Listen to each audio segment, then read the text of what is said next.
भाई जाओ से, जाओ से भैया, जाओ से भैया, जाओ से भैया, क्या तुम्हें बीवी चाहिए? अगर अब नहीं गए तो थोड़ी देर में सारी अच्छी लड़कियां चुनी जा चुकी होंगी। मैं किसी और दुनिया में आ गया हूं। मैं तो 30 साल का सुंदर कुंवारा हूं।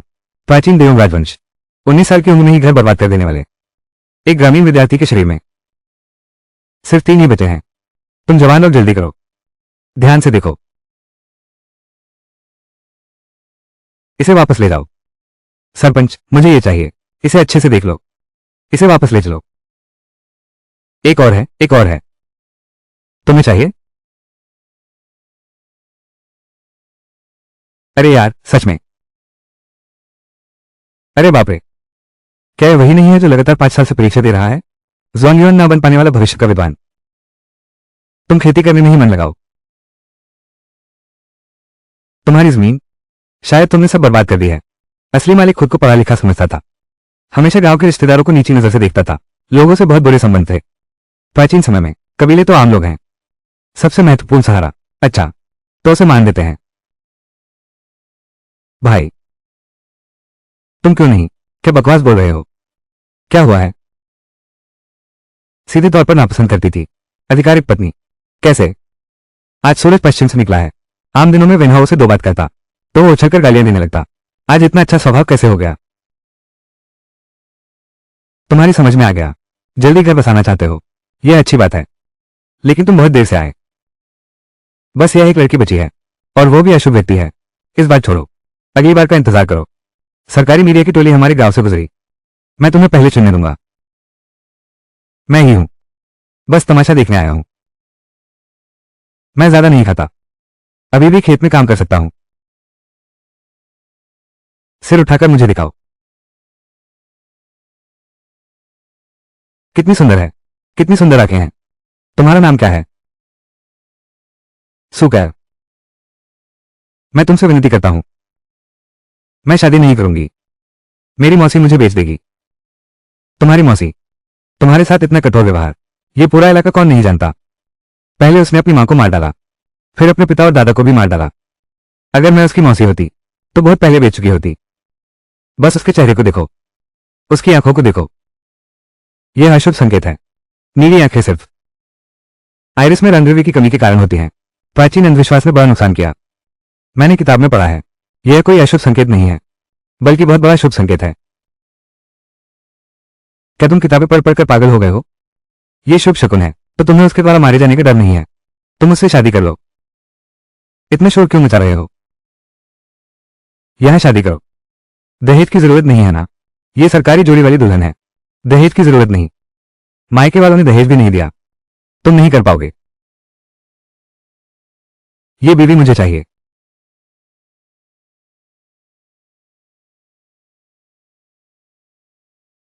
चेर, बस तुमने बाल परीक्षा पास कर ली तो मनुष्य कर से मुक्त हो जाओगे। फिर जल्दी करने की जरूरत नहीं। कोई सरकारी जोड़ी वाली बहू लाने की। और ये लड़की टीम के साथ चली, कई गांव पार किए, कोई शादी करने को तैयार नहीं। मैं समझता हूं, समय यात्रा में वाकई फायदे हैं। पिछले जन्म में इतने समय तक कुंवारा रहा, यहां आकर सीधे एक ले सकता हूं। इतनी सुंदर और आज्ञाकारी पत्नी। तुम भी बड़े हो गए हो, खुद फैसला ले सकते हो, तो मैं नहीं रुकूंगा। तुम लोग शादी के विवाह पत्र पर अंगूठा लगा दिया। तुम दोनों पति पत्नी हो। अब जाओ और अच्छे से जीवन बिताओ। चलो चलें।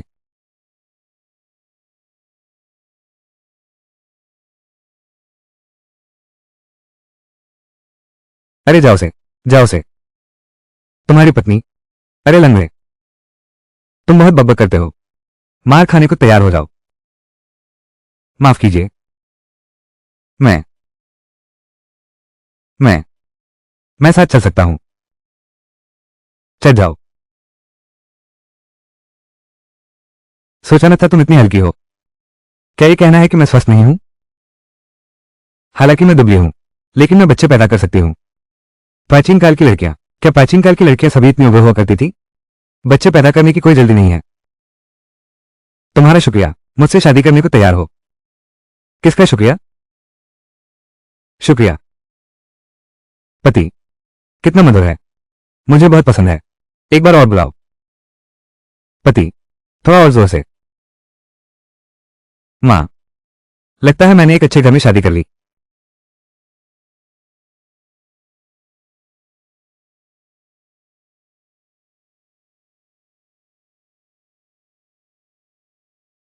अब से यही हमारा घर है।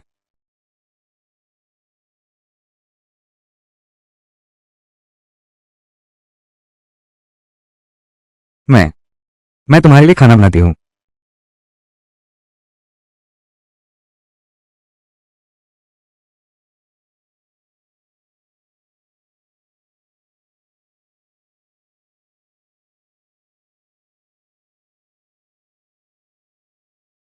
अगर कोई दिक्कत ना हो तुम मुझे कुछ पैसे दो, मैं चावल लेने जाती हूँ। हाय राम, अब मेरे घर में चारों तरफ सिर्फ दीवारें हैं। पिछला मालिक सचमुच इंसान नहीं था। बेटा दादा की जमीन बेचे तो दर्द नहीं होता। वो कोठे की मशहूर वेश्या का दीवाना था, सारा पैसा उड़ा दिया। आखिर में सिर्फ मार पड़ी। अगर उसे पता चला कि मैं एक कंगाल हूं, क्या वो मुझे छोड़कर मायके नहीं भाग जाएगी? वो बोलता नहीं है। क्या मैं खाने के लिए मांगती हूं इसलिए पछता रहे हैं कि मुझसे शादी की? स्वामी, मैंने उनसे सुना है तुम पढ़े लिखे हो, तुम बस चिंतामुक्त होकर पढ़ाई करो।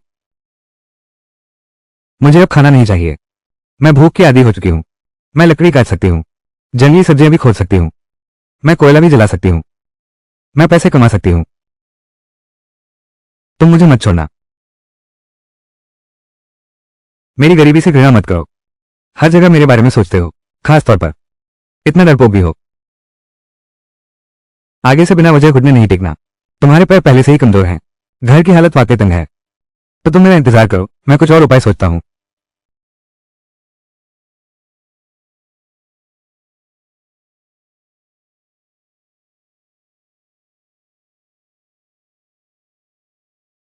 सचमुच घर में चारों तरफ खाली दीवारें हैं।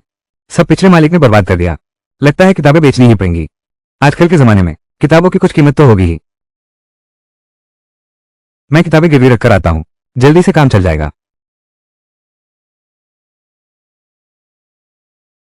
चेर। ताऊ जी। चेर। तेरे माँ बाप अब इस दुनिया में नहीं है। आखिरकार तूने शादी करके अपना घर बसा लिया। अब आगे अच्छे से जीवन बिताना। बड़े चाचा को तेरे घर की स्थिति पता है। खाने को कुछ नहीं है, इसलिए तेरे लिए लाया हूं एक बोरी चावल और एक बोरी चीनी। ये हमारी यहाँ की स्थानीय परंपरा है।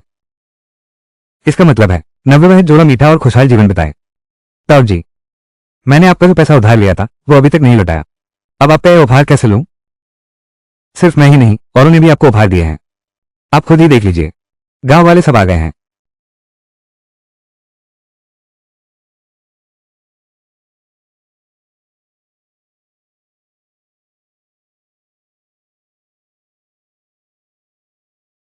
चेर, तुम्हारी बहू तो बहुत दुबली है, उसे पौष्टिक खाना खिलाओ। चेर, तुम हमारे गांव में एकमात्र पढ़े लिखे हो। गांव वाले तुमसे बहुत उम्मीद रखते हैं। भविष्य में बहुत नाम कमाओगे। हाँ बिल्कुल, घर में किसी चीज की कमी हो तो हमें बताना। बहू के लिए एक साड़ी सिलवा दो। सौभाग्य और खुशहाली तुम्हारे कदम चूमे।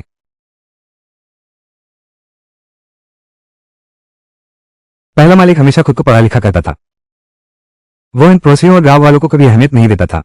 लेकिन ये लोग आज भी उसकी इज्जत करते हैं, ये सोचकर हैरान हूं। अपने ही बच्चे की तरह देखभाल करना।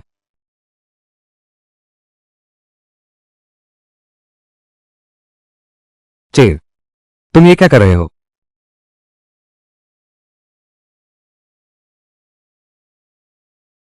मैंने कई साल पढ़ाई की है, काम धंधा नहीं करता। अगर बड़े ताऊ और सभी गांव वाले ना होते तो मुझे नियमित सहारा न मिलता। मैं तो बहुत पहले मर गया होता। पहले जाओ से कम उम्र और अनजान था। उसने आप सभी का अपमान किया। आज कृपया मेरी यह प्रणाम स्वीकार करें। तुम बड़े हो गए हो, समझदार हो गए हो।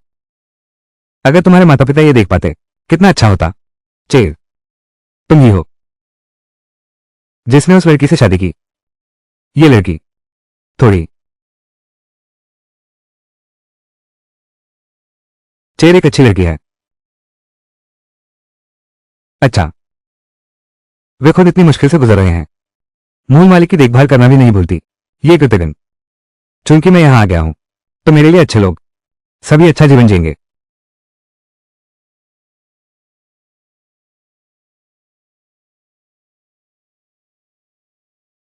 बीवी हो तो सब अलग ही होता है, और वो भी इतनी मेहनती बीवी।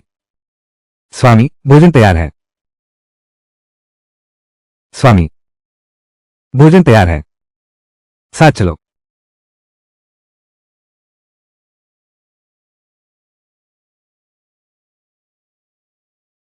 मेरे कटोरे में केवल चावल क्यों है?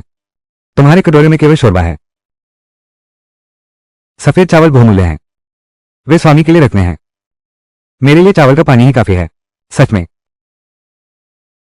यह पहली बार है मैंने पिया है चावल का पानी, सफेद चावल का। यही तो बहुत खुशी की बात है। इस नन्ही लड़की ने पहले कैसा जीवन बिताया होगा। अरे कोई बात नहीं, अभी तो एक घूंट पी ही लिया है, बस एक मुंह भर। खाओ। ये कैसे चलेगा? पति पत्नी एक तन है। मैं क्या खाऊंगा? तुम वही खाओगे। तुम नहीं खाओगे तो मैं भी नहीं खाऊंगा। मैं खाती हूं, मैं खाती हूं। मैं तृप्त हो गई, तभी तो पति के लिए संतान जन्मा सकती हूं। अरे तुम्हारा ये छोटा दिमाग हर बात संतान पर ही क्यों अटकती है?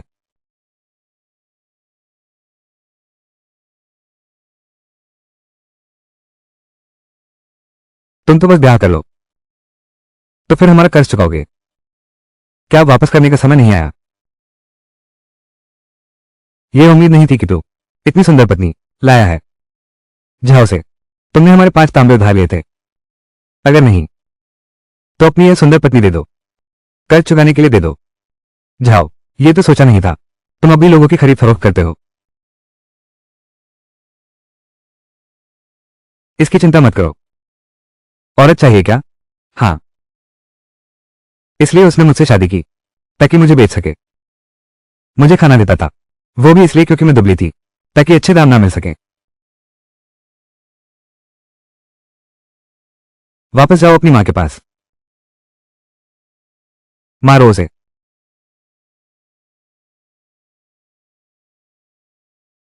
तुम देखते हैं तेरी मुट्ठी तेज है या मेरी छुरी तेज है। आगे बढ़। मुझे यकीन नहीं होता वो सच में मुझे हाथ लगाने की हिम्मत करेगा। लगता है तो सचमुच आजमाना चाहता है। जाओ। कियान, मैं चुका दूंगा, लेकिन तुमने मेरी औरत को हाथ लगाने की कोशिश की तो मैं तुम्हारा नपुंसक बना दूंगा, ताकि तुम कभी किसी औरत को न पा सको। जाओ। हम 3 दिन बाद वापस आएंगे। अगर तुमने फिर भी पैसे नहीं दिए तो मैं अदालत में शिकायत करूंगा। मुकदमे में फंस गया। अब देखता हूं तुम आगे की परीक्षा कैसे दोगे। चलो।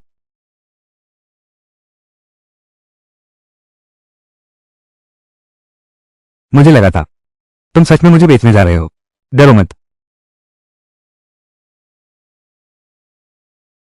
तुम मेरी पत्नी हो। मैं तो तुम्हें चाहता हूं।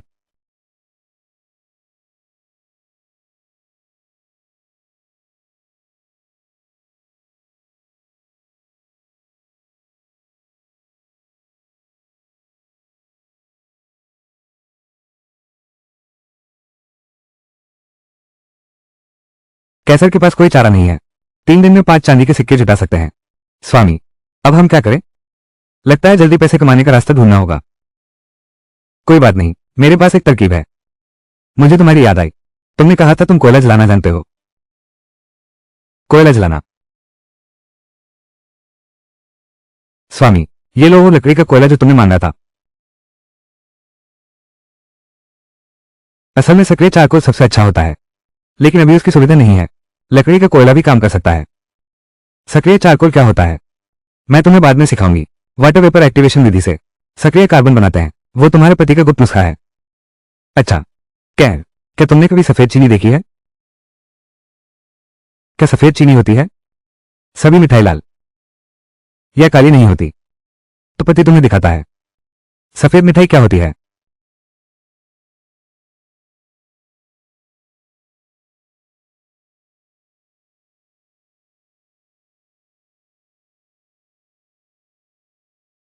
कितना अद्भुत। स्वामी, यह मिठाई सचमुच सफेद हो गई। चख कर देखो।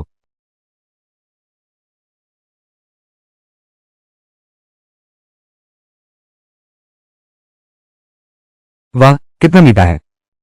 जब मेरे पिता जीवित थे मैंने एक बार मिठाई खाई थी। ये तुम्हारी सफेद चीनी जितनी मीठी नहीं थी। तुम्हारे पास आगे कभी खत्म न होने वाली मिठाई होगी।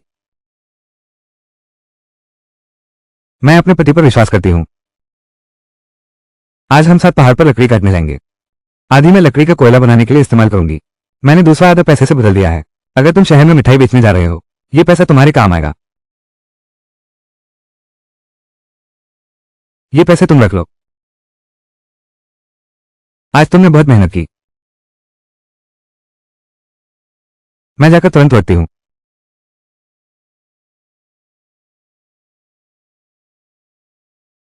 मैं फिर पहाड़ पर जाकर कुछ सब्जियां खोदूंगी ताकि मैं अपने पति के लिए कुछ अधिक व्यंजन बना सकूं। असल में नमक बनाना ज्यादा आसान है। हर राजवंश में नमक पर सरकार का एकाधिकार रहा है। यह सिर कटवाने का धंधा है। चीनी बनाने और बेचने पर कोई पाबंदी नहीं है। पर मेरी यह सफेद चीनी बहुत अद्भुत है। अगर कुछ पृष्ठभूमि ना हो तो इसे आसानी से छीन लिया जाएगा।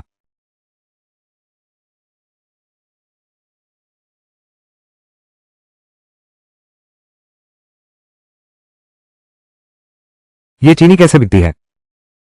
मैं ये संबंध कहां से ढूंढूं?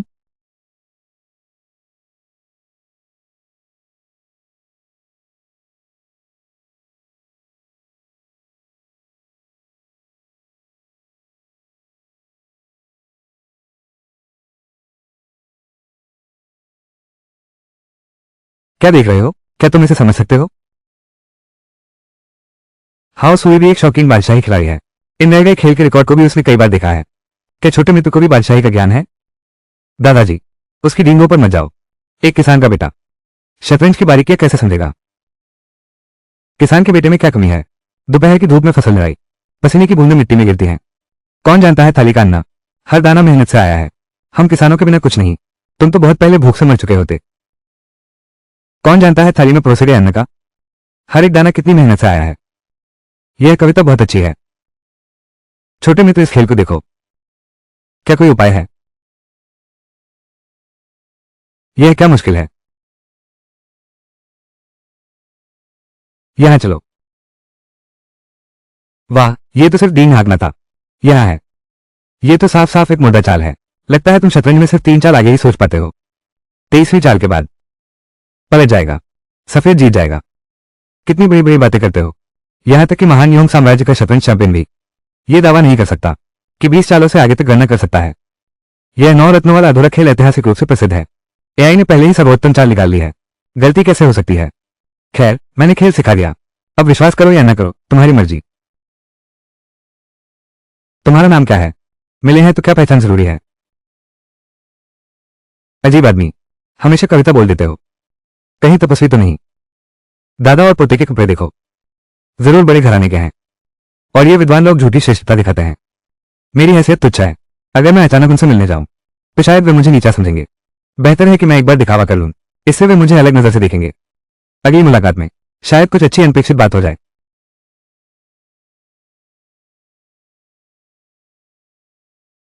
हैरानी की बात है।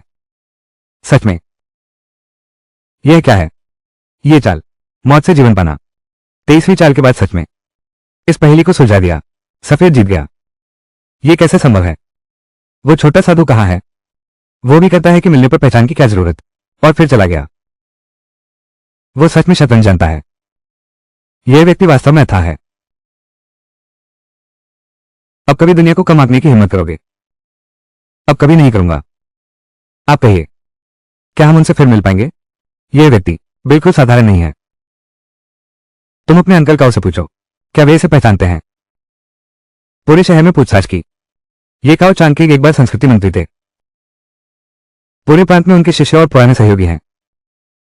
और वो एक ईमानदार अधिकारी भी हैं। सहयोग के लिए सबसे उपयुक्त व्यक्ति हैं। अगर उनसे संपर्क बना सके तो मेरी चीनी का व्यापार पक्का हो जाएगा।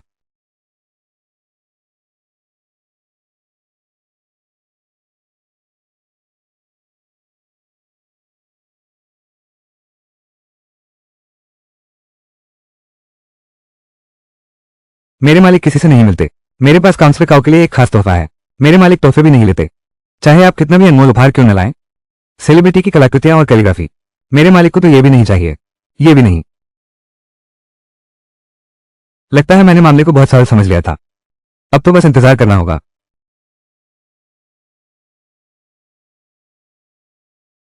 गुरुजो, आज शतरंज क्यों खेल रहे हैं? दिमाग यहां नहीं लग रहा। क्या मैंने कोई कमी रखी है? जानकी, आप बहुत कह रहे हैं। आज घूमने जाकर एक अद्भुत व्यक्ति मिला। 9 रत्नों की पहेली सुलझा दी। क्या? तुम बोलो। वो प्रसिद्ध ग्रैंड मास्टर यान और दक्षिण चुके विचित्र खिलाड़ी द्वारा छोड़ा गया वो अधूरा 9 रत्नों वाला शतरंज खेल है। सुना है बाद में ग्रैंड मास्टर यान ने 3 दिन तक उसका विश्लेषण किया। कहा कि 36 चालों में आधे अंक से हार गए, लेकिन इस अद्भुत व्यक्ति ने सिर्फ 33 चालों में ही सफेद जीत गया। क्या दुनिया में ऐसा कोई अद्भुत व्यक्ति भी है? वो कहाँ है? मुझे उससे सलाह लेनी है, सिर्फ इसलिए क्योंकि मैं शतरंज में बहुत खो जाता हूं। मैं इस अद्भुत व्यक्ति से मिलने का मौका खो बैठा हूं। दुनिया में वाकई बहुत बुरी लोग छिपे हैं। बहुत दुखद, बहुत दुखद। कोई है?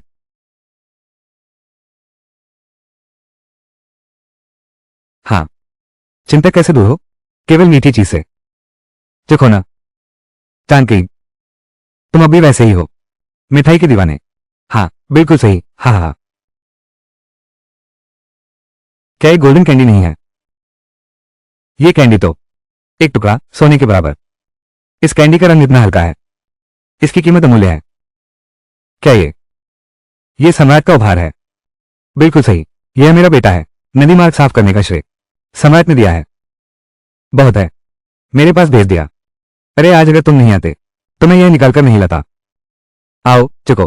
अच्छे कर्म करने वाले परिवार पर हमेशा कृपा बनी रहती है।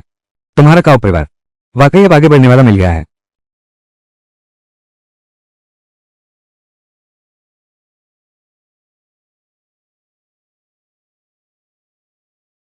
तुम्हें भूख लगी है? मुझे भी भूख लगी है। देखो, मैंने तुमसे कहा था ना, यह सही है। कैसे हो सकता है वो? तुम जानते हो उसे? हाँ। अमीरों के यहां शराब और मांस सड़ते रहते हैं, जबकि सड़क पर लोग भूख से मर रहे हैं।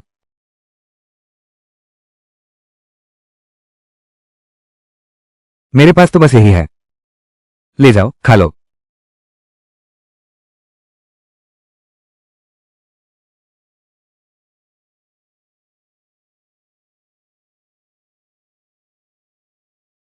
बेटी, तुम खाओ।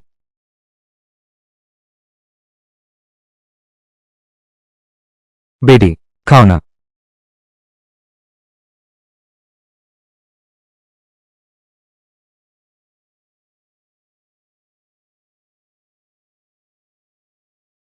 बेटी, खाओ।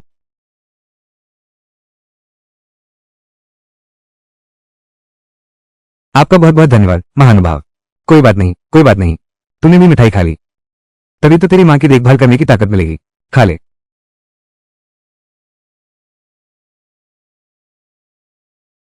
यह मिठाई है। मिठाई सफेद कैसे हो गई? इसलिए तेरी नजर में सिर्फ मिठाई दिखती है, दुखी लोग नहीं दिखते। नहीं, यह सिर्फ एक क्षणिक जिज्ञासा है। यह महोदय हमारा काव परिवार हालांकि कोई बड़ा प्रतिष्ठित परिवार नहीं है, लेकिन हम भलाई करते और पुण्य बटोरते हैं। हाल ही में किंजो के उत्तर में भारी बारिश से बाढ़ आ गई है। शहर में बहुत से विस्थापित शरणार्थी हैं। हमारा काव परिवार भी शहर के द्वार पर है। दान की रसोई लगाकर लोगों की मदद करो। और इस माँ बेटी के बारे में, चूंकि ये हमारे काव परिवार के द्वार पर गिर पड़ी है, हम भी पूरी कोशिश करेंगे। मैं तुम्हें दवाखाने ले जाकर इलाज करवाऊंगा। इन दयालु महानुभावों का बहुत धन्यवाद। अब मुझे दिखा सकते हो ना?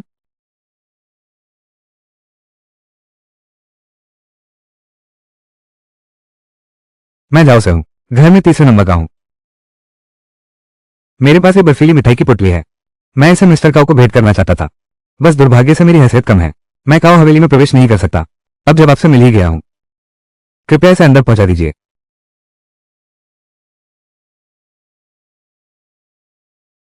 ये सचमुच सफेद है। ये बर्फ जैसी सफेद है। क्या ये वाकई चीनी है? चक्कर देखो तो पता चल जाएगा। चिंता मत करो, वो किसी को नुकसान नहीं पहुंचाएगा। काव बहन, ये बहुत मीठा है, तुम भी चुको।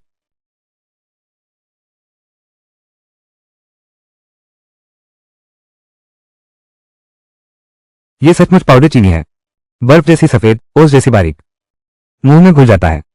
मैंने आज तक इतनी मीठी चीज नहीं खाई। ये कहां से आया मिस काव? यहां बात करना उचित नहीं है। मेरी बेटी ने अशिष्टता कर दी। मैं तुम्हें अंकल काऊ के पास ले चलता हूं। दादाजी, देखो मैं किसे लाया हूं। हाँ हाँ हाँ।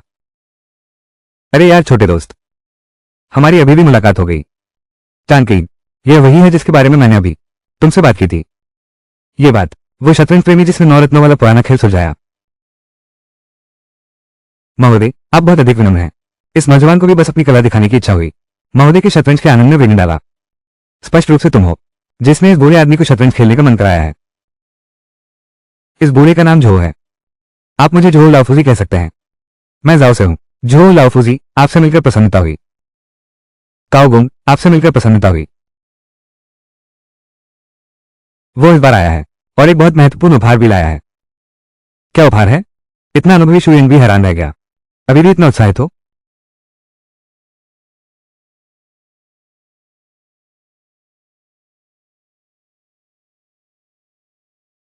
ये है। तुम अनुमान लगाओ ये क्या है? ये है नमक। अंकल काऊ, क्या ये? दादाजी का अनुमान भी गलत है। दरअसल मिठाई है। मिठाई। हाँ, मिठाई। हाँ, नामुमकिन। यह मिठाई कैसे हो सकती है? मैं और शुइंग दीदी ने भी चखा है। ये तो सफेद चीनी ही है।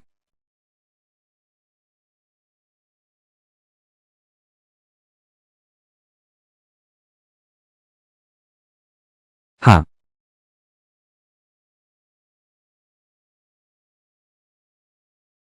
तुम मुझे नुकसान पहुंचाना चाहते हो पिताजी, लेकिन इस चीनी में जहर है। यह इतनी शुद्ध मिठास कैसे हो सकती है? इसमें जरा सी भी कड़वाहट नहीं है। तुमने मुझे ये चीनी चखा दी। मिठाई और खाओगे? मैं अब क्या करूं?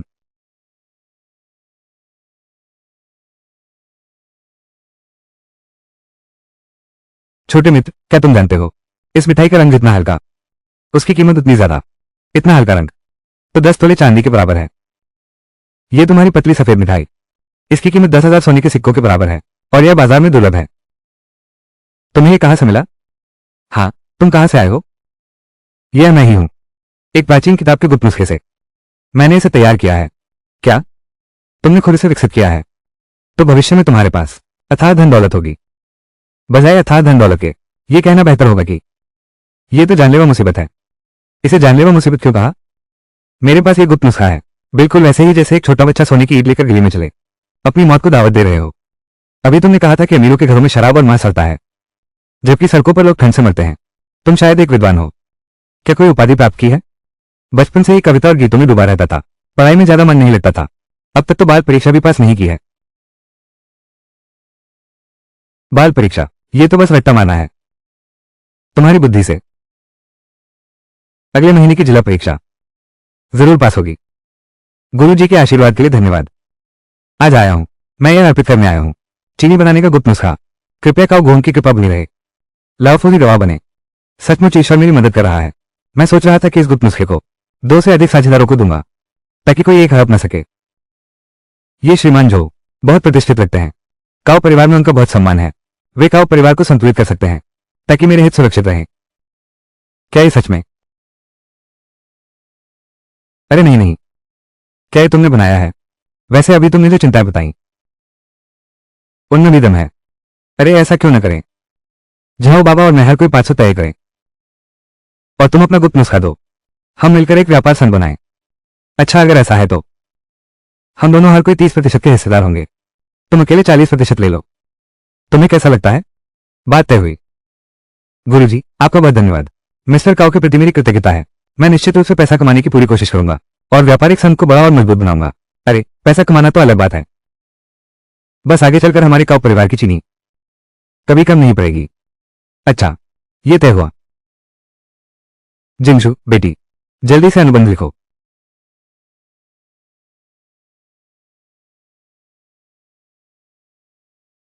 ये सब चीजें तुच्छ हैं। सिर्फ पढ़ाई ही सर्वोपरि है। किसान, मजदूर, व्यापारी और अधिकारी, अगर तुम सरकारी नौकरी करना चाहते हो तो इस व्यापारिक संघ का नाम तुम्हारे नाम से नहीं होना चाहिए। हमारे परिवार की तरफ से मेरी बेटी जिंगशु प्रतिनिधित्व करेगी, तो मैं भी अपना निवेश का हिस्सा अपनी पत्नी के नाम कर दूंगा। अरे तुम तो शादीशुदा हो गए। मेरी इस उम्र में अब शादी न की तो मुझे हेड टैक्स देना पड़ेगा। हेड टैक्स क्या होता है? अरे तुम सच में मांस नहीं है तो खिचड़ी क्यों नहीं खाते वाली बात कर रहे हो?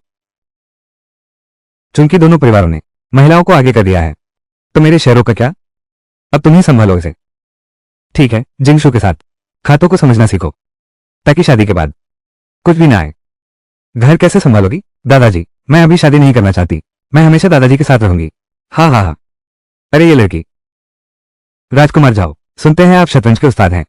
क्या आप हम दोनों के साथ कुछ खेल खेलेंगे? मेहमान मेजबान की इच्छा मानते हैं। कृपया।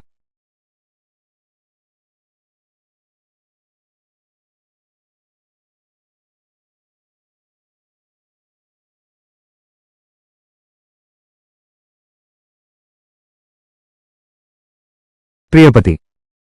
स्वामी। क्या हुआ? दोपहर के समय वो दो गुंडे फिर दरवाजा खटखटाने आए। मैंने दरवाजा खोलने की हिम्मत नहीं की। तुम लौटे ही नहीं। मुझे लगा कि उन्होंने तुम्हें चोट पहुंचाई है। क्या उन्होंने तुम्हें परेशान किया? माफ करना, तुम्हें अकेले घर पर छोड़कर मेरा इंतजार करवाया। स्वामी के सही सलामत होने से बेहतर कुछ नहीं। यह क्या है? यह है हुंडी। दो और करारनामे हैं। हुंडी। सब तुम्हारा है। मेरा? हाँ। तुम भी जानते हो मेरी परीक्षा नजदीक है। खुलकर व्यापार नहीं कर सकता, इसलिए ये सारी संपत्तियां मैंने तुम्हारे नाम लिख दिया है। अब से तुम मालिक हो। मैं नहीं कर सकता, मैं नहीं ले सकता, मैं नहीं जानता। तुम सीख सकते हो। मैं भी नहीं जानता। मैंने तुम्हारे लिए दो काबिल सहायक ढूंढे हैं। उनके रहते कोई परेशानी नहीं होगी। इसके अलावा मुझे 1 महीने बाद राजपरीक्षा देनी है। अगर तुम मेरी मदद नहीं करोगे तो फिर कौन करेगा?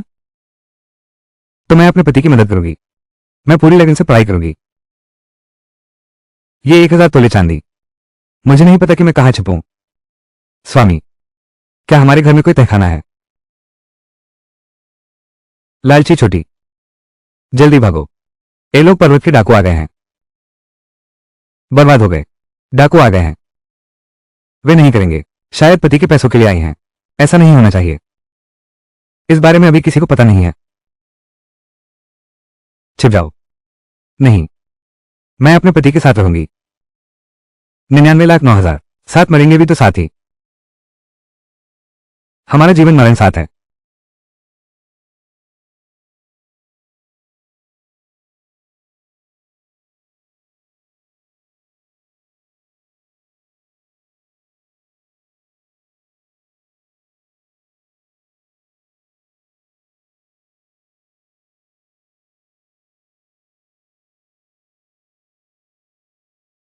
लगता है सब ठीक हो गया। ली। कल रात क्या पहाड़ था? भगवान रक्षा करे। डाकू हमारे गांव में नहीं आए। पड़ोस के सुगांव चला गया है। कहते हैं कई लोग मारे गए हैं। कुछ घरों में आग भी लगा दी। सुगांव? क्या ये सुगांव तुम्हारी मायका नहीं है?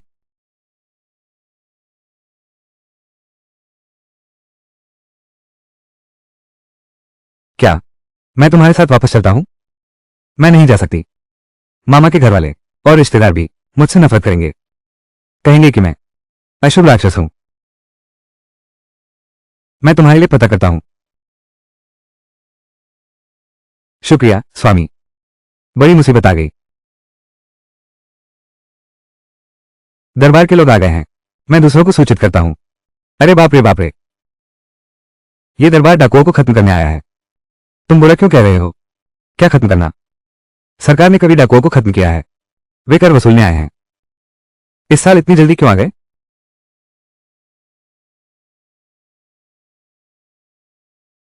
जू कप्तान, इस साल तो बहुत जल्दी आ गए। यह क्या चीज है? क्या ये पीने लायक है? हमारा ये गांव है। यहां कोई खास चीज नहीं है। बस आपकी सेवा में यही ला सके। बकवास बंद करो। जल्दी से टैक्स जमा करो। मैं अपना काम पूरा करके लौट सकूं। आप इस साल पहले के मुकाबले जल्दी आ गए। इस साल फसल भी अच्छी नहीं है। आप 1 महीना और जल्दी आ गए। हमें कुछ दिन की मोहलत दीजिए। बूढ़े शैतान, अब तुम्हारी हिम्मत दिन ब दिन बढ़ती जा रही है। बड़े भाई, कृपया मेरे पिता को छोड़ दो। कल डाकुओं ने पहाड़ से उतरकर लूटपाट की थी। हमारा भी गुजारा मुश्किल से हो रहा है। हटो। मैं तुम्हें बता दूं, इस साल न केवल खेत कर और सिर कर है, उत्तर पश्चिम में बाढ़ से तबाही है। तुम्हारा हर घर एक व्यक्ति सेवा के लिए भी देगा। इस साल महारानी की 70वीं जयंती है। तुम्हें 3 मासिक अतिरिक्त देना होगा। यह महारानी के लिए है, एक बगीचा बनाने की लागत। क्या बात है?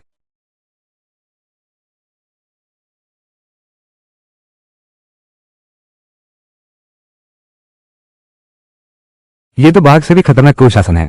ये अधिकारीगण हड्डियों का मज्जा तक चूस लेते हैं, डाकुओं से भी ज्यादा निर्दयता से वार करते हैं। हमें मार भी दो तो यह नहीं चुका सकते। मारने की क्या जरूरत है? सालों से नदी की मरम्मत का काम। कितने लोग सफलता से वापस आ पाते हैं? कम से कम आधे तो लोग नदी के रास्ते में ही मर जाएंगे। महाराज, हमें जीने का एक रास्ता तो छोड़ दीजिए। हाँ महाराज, गंदे बूढ़े, तुम्हें नियम मालूम है। सेना की सेवा से छूट चाहते हो तो पैसे देकर आदमी छुड़ाओ। अगर पैसे नहीं दे सकते तो आराम से आदमी सौंप दो।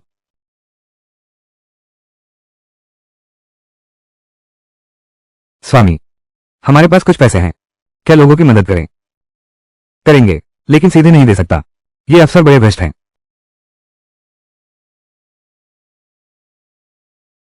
महोदय, मैं जाओ से हूं, घर में तीसरे नंबर का हूं। अभी गुजरते समय एक पस मिला, शायद आप ही का है। हाँ हाँ, अरे चीर, तू यहां कैसे आ गया? शहर की परीक्षा की तैयारी कर रहा हूं। अरे बूढ़े, चुप रहो, तुमसे कहीं ज्यादा समझदार है। तो फिर इस हिसाब से तुम अभी भी एक विद्वान व्यक्ति हो, कुछ साल पढ़ाई की है, और वो भी काव परिवार के प्रबंधक लियो के साथ सबसे अच्छे दोस्त हैं। काव परिवार, पूर्व अनुष्ठान मंत्री काव के परिवार के प्रबंधक लियो। बिल्कुल सही, इस बात में धोखा नहीं चल सकता। आप वापस जाकर जिले में पूछकर देखिए, सब पता चल जाएगा। मुझे भरोसा है तुम मुझसे झूठ बोलने की हिम्मत नहीं करोगे। अगर डर न होता तो सीधे कह देता कि मैं स्वयं काव चाणक्य को जानता हूं। तुम बिल्कुल विश्वास नहीं करते, बल्कि रिश्ता जोड़ना मुश्किल हो जाता। इसलिए कहा कि काव परिवार के मैनेजर को जानता हूं। यह प्रधानमंत्री के दरवाजे का 7वें दर्जे का अधिकारी है। ठीक इस तरह के नीच लोगों को दबाने के लिए पर्याप्त है। आशा है कि महोदय कुछ दिनों की और छूट दे सकते हैं। जब तक मैं जिला कार्यालय पहुंचूं, मैं प्रबंधक लियो को लेकर आपको शराब पिलाने आऊंगा।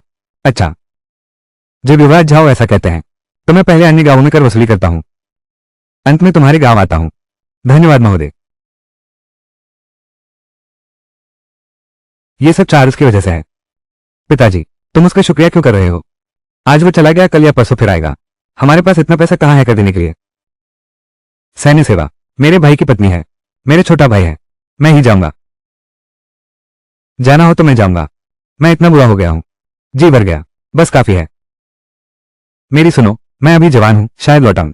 जिद मत करो ताऊ जी, तुम सब झगड़ा बंद करो। मेरी सुनो, किसी को भी नहीं जाना है। तुम्हारे पास क्या उपाय है? अगर कहो कि तुम्हारे पास उपाय है जो पूरे गांव को सेवा से बचा सके, मैं न सिर्फ तुम्हें तुच्छ नहीं समझूंगा, बल्कि तुम्हें माफी मांगने के लिए घुटने टेककर सिर भी झुकाऊंगा। अरे यार, से कोई देवता तो है नहीं, पूरे गांव को सेवा से कैसे बचा सकता है? चाचा, मेरे पास वाकई एक तरीका है।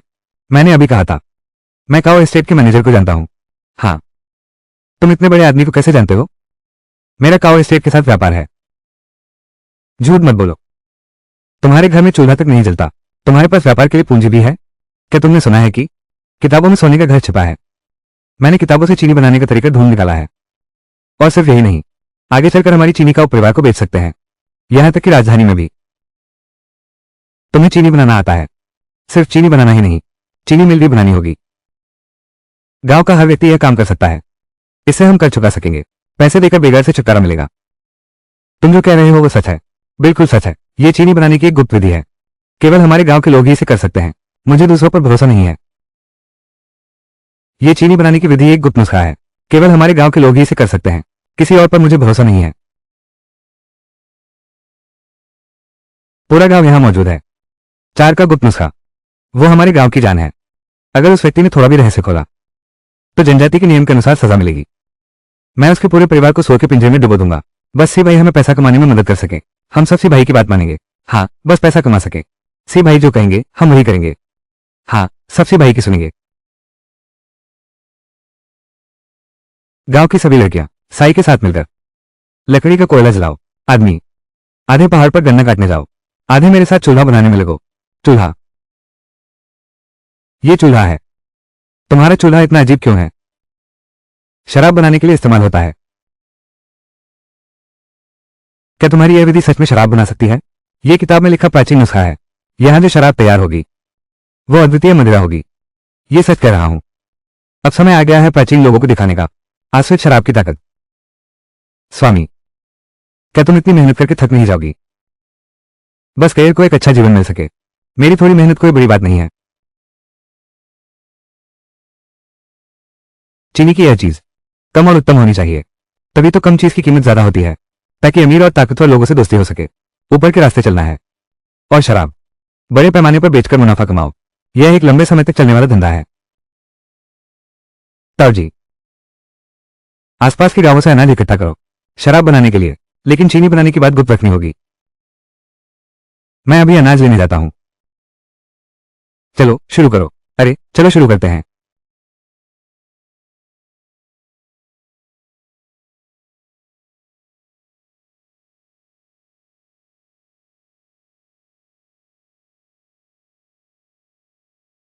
सारी गंदगी को छान लो। धीरे धीरे हिलाओ। अब इसमें कुछ डालो। फलों का रस। फिर चीनी के घोल को जमने दो। इस तरह फल कैंडी तैयार हो गई।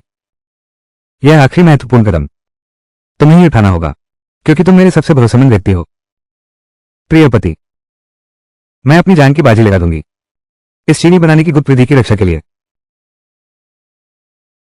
बेवकूफ, पैसे कमाने के कई तरीके हैं, लेकिन पत्नी तो बस एक ही होती है। याद रखना। नहीं, पति ही सबसे महत्वपूर्ण है। पति मेरे लिए इतने अच्छे हैं, मुझे भी पति के प्रति दोगुना अच्छा बनना चाहिए।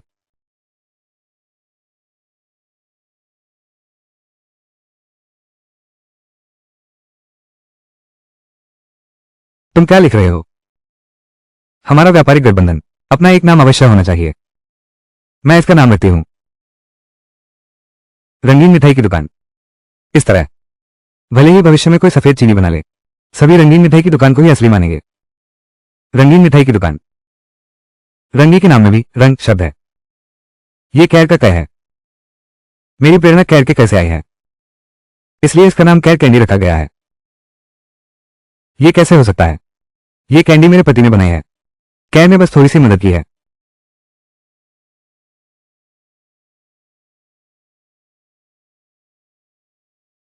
हम पति पत्नी हैं। तुम्हारा मेरा क्या अलग है? तेरी मिठाई।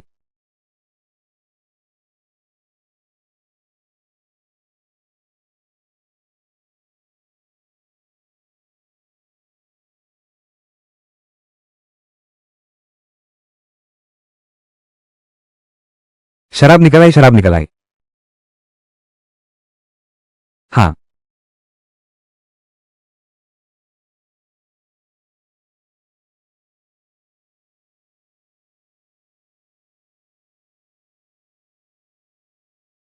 जाओ से। यह कैसा जादुई नुस्खा है तुम्हारा?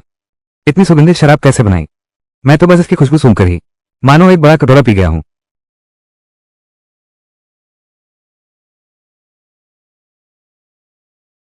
एक कटोरी पीकर देखो।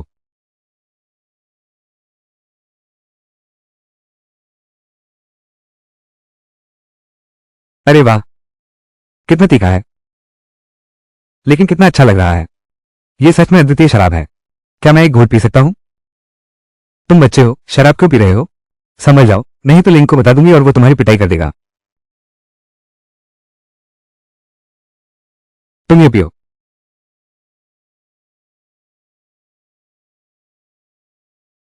कितना मीठा है। तुम्हारे ख्याल में ये शराब पैसे कमा सकती है? बिल्कुल, बहुत ज्यादा। पहले तुमने कसम खाई थी ना? पहले मैं गलत था। मुझे जबरदस्ती नहीं करनी चाहिए थी। मैं मानता हूं तुम बड़ा पैसा कमाने की काबिलियत रखते हो। मैं तुम्हें सिर झुकाकर माफी मांगता हूं।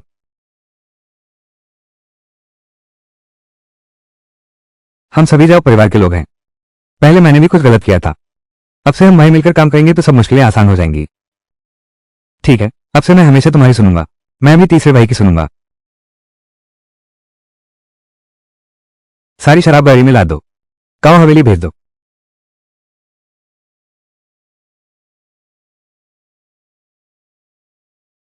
मुझे पहले ये क्यों नहीं दिखा? तुम इतने ताकतवर हो।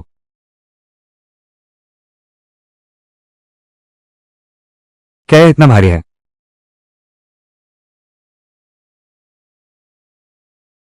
लगता है मेरी ताकत वाकई बढ़ गई है। क्या यह एक तरह का गोल्डन फिंगर है? वेन हाउ, इसमें सबसे महत्वपूर्ण ये शराब है। चिंता मत करो भाईचे, अगर इसमें से एक बूंद भी गिरी, मेरे पिता मेरी टांग तोड़ देंगे।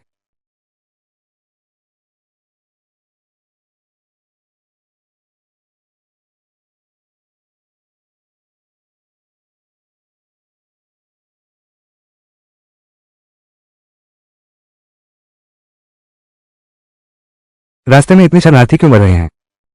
आजकल प्राकृतिक और मानव निर्मित आपदाएं हैं, शरणार्थी तो और बढ़ेंगे ही। अगर हम कर नहीं चुका सके, शायद उनकी तरह ही हो, जमीन बेचकर घर छोड़ाए होंगे। तुम बेचोगे कि नहीं? अब भी बेचोगे?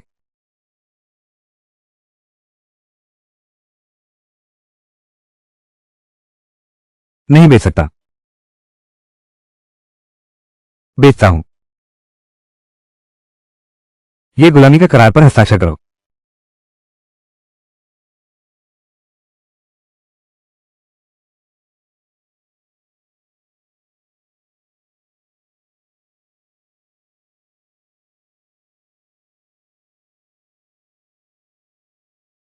ले जाओ।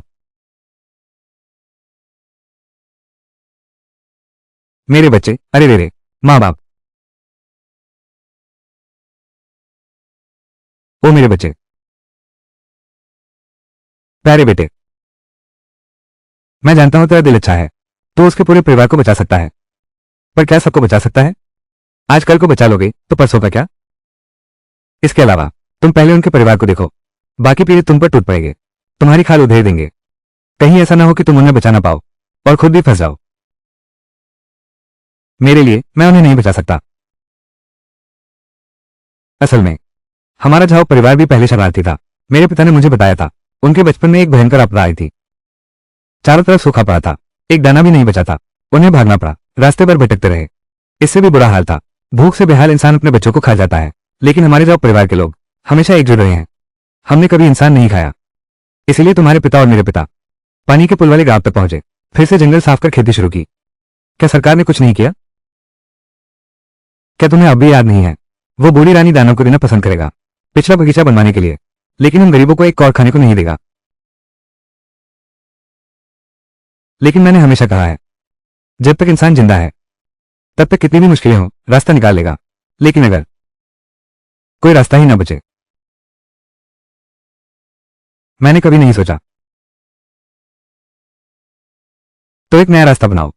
समृद्ध हो तो दुनिया की मदद करो, गरीब हो तो अपनी पवित्रता बनाए रखो। अभी तो मैं बस अपनों की रक्षा कर सकता हूं। क्या शानदार है! आज मेरी कैंडी की दुकान ने नई किस्म की मिठाई बनाई है, खास तौर पर महोदय को चखने के लिए बुलाया है। बहुत अच्छा। हाँ हाँ हाँ। अरे अरे, ये मिठाई सफेद क्यों नहीं है? क्या 5 रंगों वाली कैंडी भी होती है? यह नई बनाई हुई कैंडी है। हर एक रंग अलग फल को दर्शाता है, स्वाद भी अलग है। अच्छा, मैं फिर से चखती हूँ। पहले मैं चखती हूँ। अरे हाँ, एक बात है, मैं तुम्हारा परिचय कराता हूँ। यह मेरा भतीजा है, काओहिंग। और यह है झाओ से। यह मेरे और बूढ़े मास्टर झो के बीच दोस्ती का पुल है। चाचा और मास्टर झो की प्रशंसा पाना। श्रीमान झाओ में जरूर कुछ खास बात है। आगे भी आपका मार्गदर्शन चाहूंगा। काओ गोंगजी, आपने बहुत प्रशंसा कर दी। मैं बस थोड़ा सा होने रखता हूँ। झाओ लाओफूजी और काओ गोंग की रुचि के अनुकूल रहा। ये भी आप दोनों की कृपा है। हमारा शुइक्याओ गांव इसलिए परिवार पालने का एक साधन मिला। झाओ गोंगजी, आप बहुत विनम्र हैं। तुम्हारे पास इतनी प्रतिभा है, और तुम शतरंज के भी उस्ताद हो। मेरे दादाजी भी तुमसे हार गए। इस बार तुम्हें मेरे साथ कई गेम खेलने होंगे। मिस्टर झाओ, आपकी शतरंज कला इतनी शानदार है। अब औपचारिकताएं छोड़ो, मिठाई लो, मिठाई खाओ। हाँ हाँ हाँ। कैयो चांग की के साथ बराबरी से बैठने वाला। खाना भी वो पहले चखे। भतीजा बताना झूठ है। जरूर किसी नेक का बेटा है, शायद राज परिवार का है। मिठाई खाओ, मिठाई खाओ।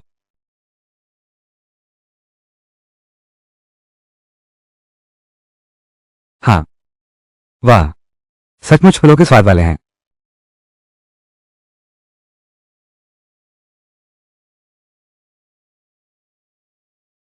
आड़ू वाला। बहुत बढ़िया, बहुत बढ़िया। अंकल काओ, क्या मैं एक ले सकता हूँ? ले सकते हैं ना? अरे, तुम थोड़ा कम लो, खा लो फिर लेना। मेरे दादा आज दोस्त से मिलने गए हैं, मैं तो ये सब उनके लिए ले रहा हूं। वाह, कितना स्वादिष्ट है। मिस जो, चिंता ना करें, मैंने गुरुजी के लिए खासतौर पर एक डिब्बा तैयार किया है। अच्छा है, तुम्हारे पास अभी भी इंसानियत बची है। अरे, तुम्हारे पास तो एक डिब्बा है ही, इन्हें वापस रख दो। अंकल काओ, आपने अभी क्या कहा? अरे ये लड़की, तुमने अपने दादा की अच्छी आदतें नहीं सीखी, उनकी दीदता की कला, वो तुमने पूरी तरह सीख ली है।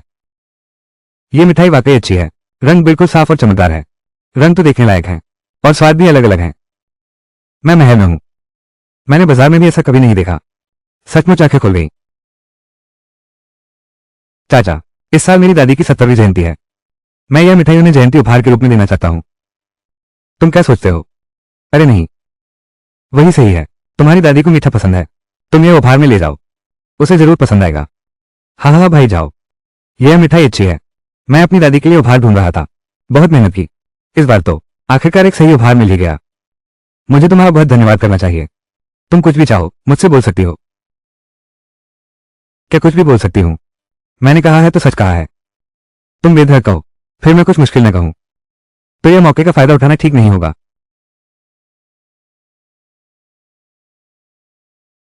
बात यह है, हमारा शुइकियाओ गांव एलोक पहाड़ के पास है। उस एलोक पहाड़ पर डाकुओं का एक गिरोह है, वे अक्सर नीचे आते हैं गांव वालों को लूटना। हमारे गांव का नुकसान तो छोटी बात है, अगर यह मिठाई छिन गई तो युवराज का महत्वपूर्ण काम रुक जाएगा। ऐसी बात भी है, क्या प्रांत और जिला अदालतें डाकुओं का सफाया नहीं करती? मुझे एलोक पर्वत की स्थिति का थोड़ा पता है, सुनते हैं कि इलाका बचाने में आसान और हमला करने में मुश्किल है। राजदरबार ने भी डाकुओं को साफ करने के लिए लोग भेजे थे, लेकिन सब बिना कुछ किए लौट आए, और पिछले जिला मजिस्ट्रेट भी इसी वजह से पद से हटा दिए गए थे। तो ये सख्त मुसीबत, अब कोई भी इसे छूने की हिम्मत नहीं करता।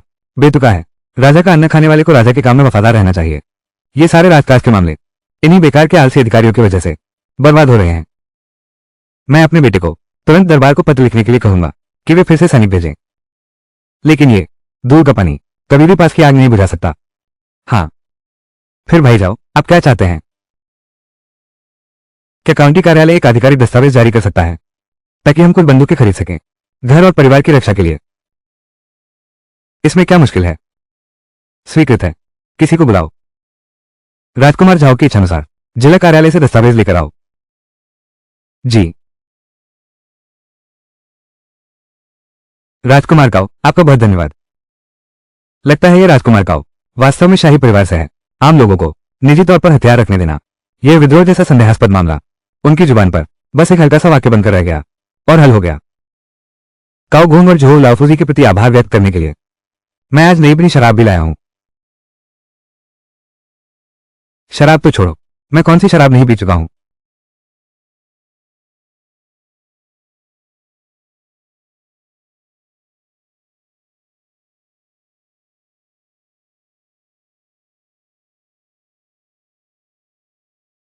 कितनी गहरी खुशबू है। हाँ, अरे वाह,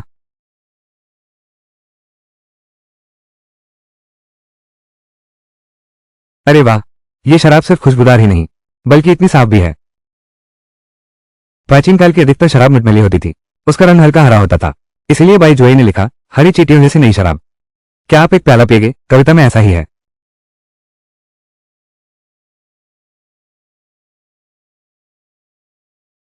क्या शानदार शराब है, इसका स्वाद अद्भुत है। हाँ हाँ हाँ हाँ,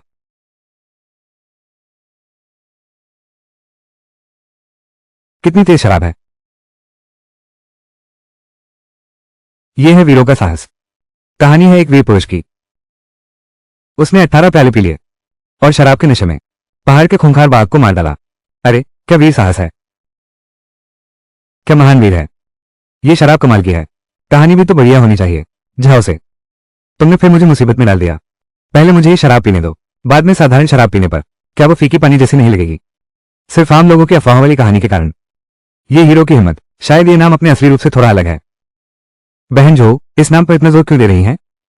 जब तक ये शराब अच्छी है तो नाम के असली मायने नहीं रखते। बेशक सिर्फ कहानियों पर भरोसा नहीं किया जा सकता, इस शराब को पीने का एक और तरीका भी है।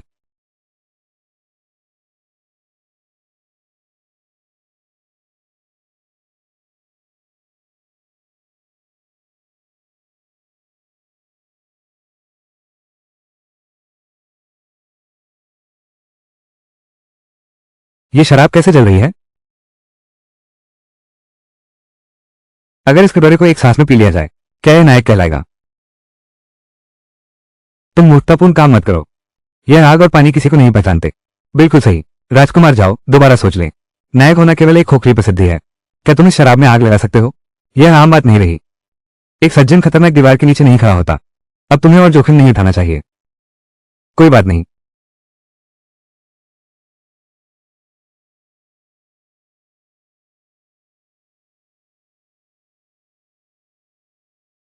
यह आ हाँ हाँ हाँ। राजकुमार जाओ वाकई अद्भुत हैं। हाँ हाँ हाँ, जाओ से। तुम हमेशा कुछ ऐसा करते हो जिसकी किसी को उम्मीद नहीं होती। राजकुमार जाओ, हमारे काव परिवार के जिले में कई शराब खाने हैं। पता नहीं है वीरता की शराब क्या हमारे परिवार को बेची जा सकती है?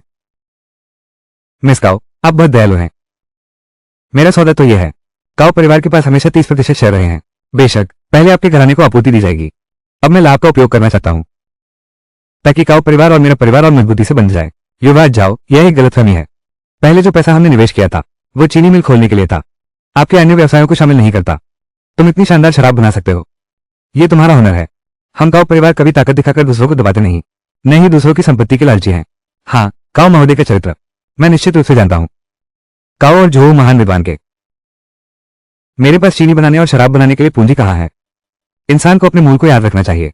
मैं अपने दिल में प्रतिज्ञा करता हूं, आज के बाद के सभी व्यापार, तीसरा हिस्सा मास्टर झाओ को जाएगा, तीसरा हिस्सा श्रीमान काव को जाएगा। सचमुच पढ़े लिखे हो, कृतज्ञता और बदले की भावना समझते हो। काव चाचा, काव बहन, जब उसने प्रतिज्ञा कर ही ली है तो तुम लोग उसकी इच्छा पूरी कर दो। बिल्कुल सही, यह भी एक अच्छी बात होगी। अच्छा ठीक है, कोई है? हमारे परिवार के पास वाटरब्रिज गांव में कुछ जमीन है और कुछ छोटे खेत भी। मैं तुम्हें ये देता हूं।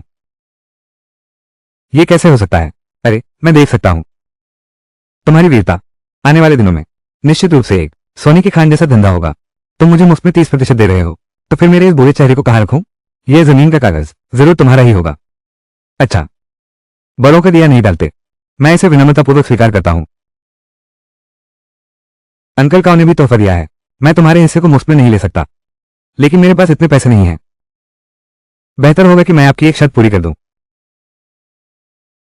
अगर ऐसी बात है तो मैं वास्तव में एक काम के लिए आपसे निवेदन करना चाहता हूं। आपने कहा था कि अगर मैं मदद कर सकूं तो मैं कभी मना नहीं करूंगा। मिस जो, क्या आप मेरी पत्नी की गुरु बनो? तुम लड़कियां लड़कियों को पढ़ाओ, ज्यादा अच्छे तरीके आएंगे। बेहतर तो यह होगा कि हर उम्र के लोग सब पढ़ना लिखना सीखें। तुमने स्त्रियों को भी पढ़ने दिया, पढ़ाई करने दिया। मिस जो तो ज्ञान का भंडार है। क्या तुम्हें नहीं लगता कि लड़कियों को भी पढ़ना चाहिए? मैं तो पूरी तरह सहमत हूं, लेकिन दुनिया कहती है औरत का अनपढ़ होना ही उसका सद्गुण है। दुनिया क्या सोचती है यह मैं नहीं बदल सकता, लेकिन मेरे शुइकियाओ गांव में मैं चाहती हूं कि सभी बच्चों को शिक्षा पाने का अधिकार मिले, चाहे वो लड़का हो या लड़की। तुम सचमुच एक अजीब इंसान हो। ठीक है, मैं तुमसे वादा करती हूं। हाँ, तो मैं अपनी पत्नी की जगह लूंगी। आपके ज्ञान के उपहार के लिए धन्यवाद। आज बहुत कुछ सीखने को मिला। अब मैं अनुमति लेता हूं। ठीक है जिंशु, कृपया जाओ और जाओ गोमजी को विदा करो। जी, जाओ गोमजी, कृपया।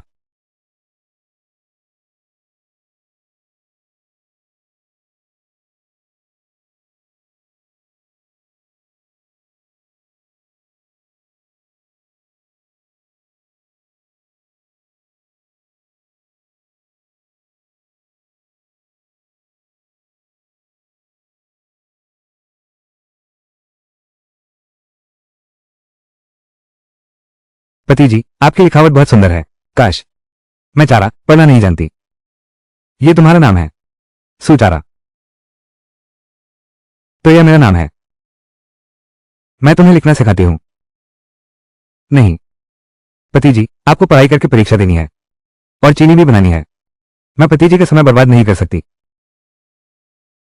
बिल्कुल बर्बादी नहीं है पति जी। मैं बहुत मूर्ख हूं, कुछ भी सीखने में बहुत समय लगता है। मैं जाकर देखती हूं। ली आंटी, उनका लकड़ी का कोयला बनाने का काम कैसा चल रहा है? कैर,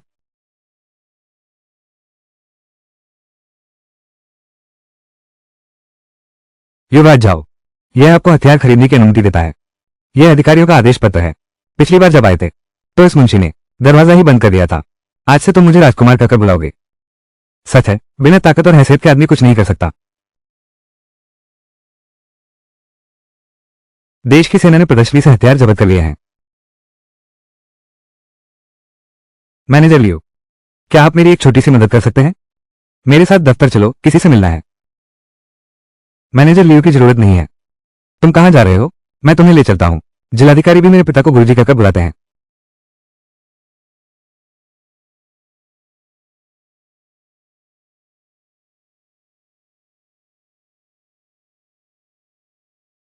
अब पिताजी का स्वास्थ्य ठीक नहीं है। दरबार में राजकुमार और महाराज कुमार के बीच गुटबाजी और विरोध बहुत तेज हो गया है। अन्य राजकुमार भी मौके की ताक में हैं और मैं अकेला हूं। आज मैं सिर्फ आप पर ही निर्भर हूं, गुरुजी। गुरुजी, कृपया फिर से मेरी सहायता करें। अरे महाराज, आप मुझे शर्मिंदा कर रहे हैं। पहले जब मैं दरबार में था तब भी मैं उस बेशर्म किन्सोंग से नहीं जीत पाया, उसके और उसके आदमियों के साथ। आज उन्होंने मुझे राजधानी से निकाल दिया है। मुझे फिर से उठने का मौका कैसे मिलेगा? महाराज बस छोड़िए। गुरुजी, मेरे पास पीछे हटने का रास्ता नहीं है। मेरी माँ, राजकुमार की माँ महारानी याओ ने उनकी हत्या कर दी। मेरी बहन, फिर से राजकुमार ने उसे उत्तरीयान में राजनीतिक शादी के लिए मजबूर किया है। अगर अंत में राजकुमार या बड़ा राजकुमार नया सम्राट बन गया तो मेरी मौत निश्चित है और मुझे दफनाने की जगह भी नहीं मिलेगी। शुरू से ही मैंने देखा था कि राजकुमार क्रूर और अत्याचारी है। वो एक योग्य शासक नहीं दिखता। महाराज कुमार या रानी का सहारा लेकर बचपन से ही घमंडी और उद्दंड रहा है। वो किसी को कुछ नहीं समझता। अब तो जानलेवा संघर्ष चल रहा है। और जब मैं राजधानी से दूर गया, अपना दृष्टिकोण विस्तृत किया, तब मुझे एहसास हुआ महल की छिपी लड़ाइयों की तुलना में राजधानी के बाहर स्थिति और भी उथल पुथल भरी है। गुरुजी का मतलब है, सम्राट के बीमार पड़ने के बाद सभी स्थानीय राजा बेचैन हो गए हैं। राजधानी के भीतर के दो युवा शेरों की तुलना में राजधानी के बाहर। लेकिन अंत में राजकुमार और बड़े राजकुमार जरूरी विजेता नहीं है। और तुम शहर के भीतर अगर दांव इकट्ठा नहीं कर पाए तो शहर के बाहर आ जाओ, शायद एक जीवित रास्ता मिल जाए। कोई आश्चर्य नहीं, गुरु ने पत्र लिखकर मुझे अकाल राहत का काम सौंपा। दरअसल मेरा भी कुछ स्वार्थ है। तुम्हें यहां राहत कार्य के लिए बुलाया उन लोगों से तो बेहतर है जो आम लोगों की जान की परवाह नहीं करते। उन अमीर मंत्रियों और राजकुमारों से तो अच्छा ही है। जितने बच सकते हैं उतने बचाने चाहिए।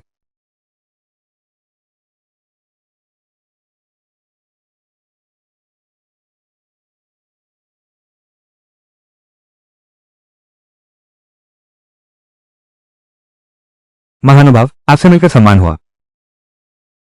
जल्दी उठो।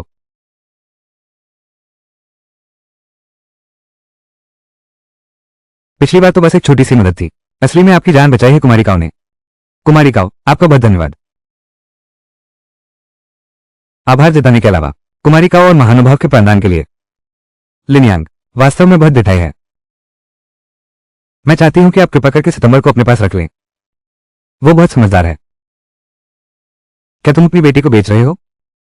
मैं अपनी बेटी नहीं बेचता। हम माँ बेटी यहाँ शहर लेने आए हैं।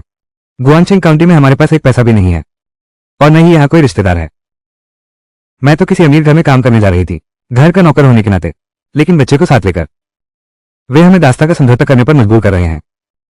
मैं दासी बन सकती हूं, लेकिन मेरी बेटी को कभी नीची जाति में नहीं डाल सकते।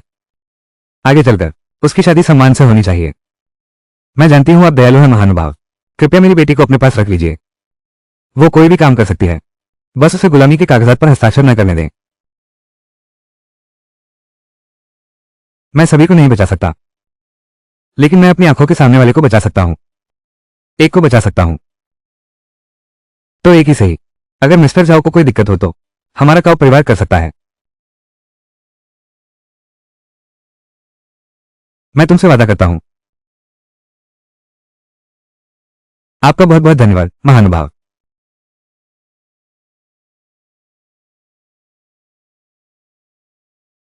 अब से महानुभाव की हर बात माननी होगी। महानुभाव को परेशानी नहीं देनी है। मां,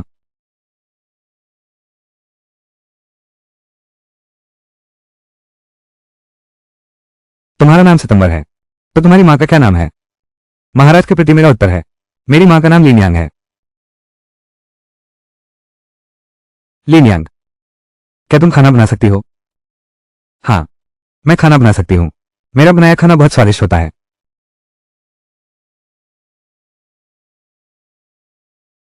बच्चा इतना छोटा है, मैं अपने माता पिता को छोड़कर कैसे जा सकती हूँ? मेरी शराब की दुकान को एक रसोइया की जरूरत है।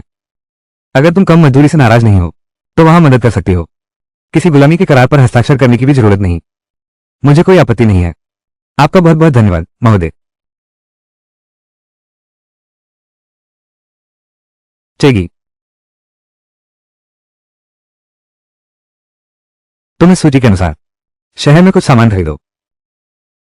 लिनियांग, तुम उसके साथ जाओ। वो तो एक भोला भाला लड़का है। कीमत घटाने में मदद करना। जी महाराज। चलो।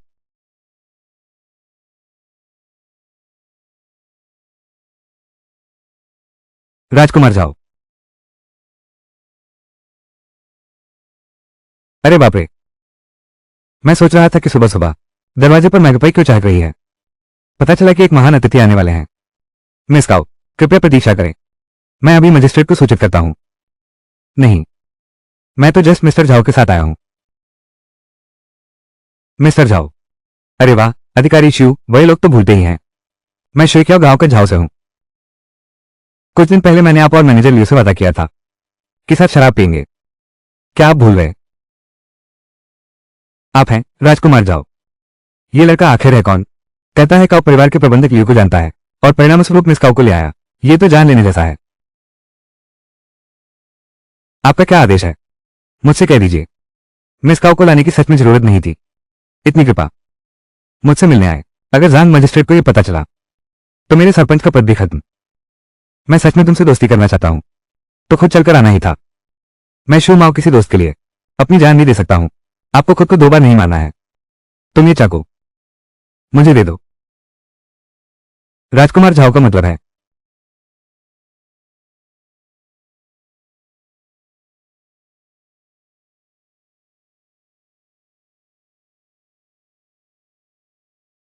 क्या मजिस्ट्रेट ने नहीं कहा था? क्या यह दस्तावेज किसी महान व्यक्ति के लिए है? यह उसके लिए है। आपका क्या आदेश है? आज मैं 2 बातों के लिए आया हूं। पहली यह है कि कल शिव बांतो पानी के पुल गांव आ सकते हैं कर वसूली के लिए। हालांकि मेरे पास यह आधिकारिक अनुमति है, लेकिन तैयार हथियार कहां से खरीदे जा सकते हैं?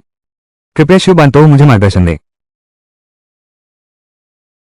हाँ, एक है, लेकिन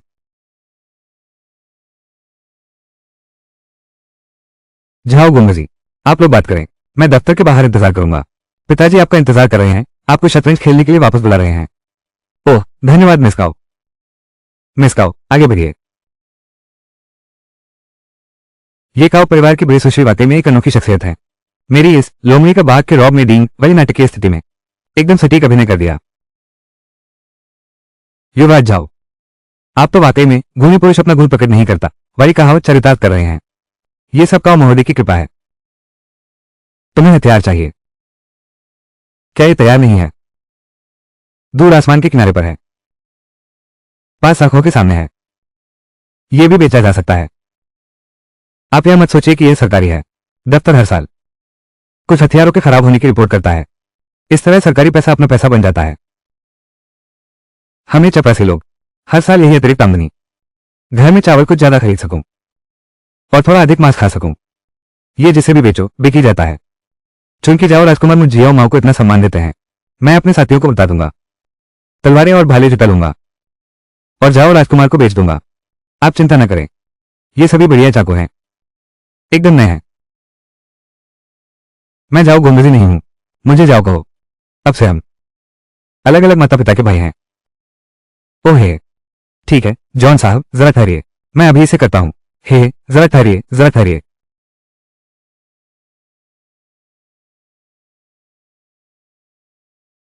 सोचा नहीं था जॉन साहब, ऐसे मामूली इंसान से मिलने आए होंगे। मामूली लोगों के भी अपने काम होते हैं। और वैसे भी मैं भी तो एक मामूली इंसान हूं। जॉन साहब तो किसी साधारण तालाब के मेघ नहीं है। भविष्य में उनकी उपलब्धि शायद मेरे पिता से भी अधिक होगी। काओ बहन, आप जाओ युवक को इतना अच्छा क्यों मानती हैं? से भैया, सारा सामान खरीदा जा चुका है। ये लिनियांग की कृपा है, काफी पैसे बच गए। अरे हाँ, वे दरवाजे पर इंतजार कर रहे हैं। कौमाई गाओ, हम वापस चल पड़े हैं।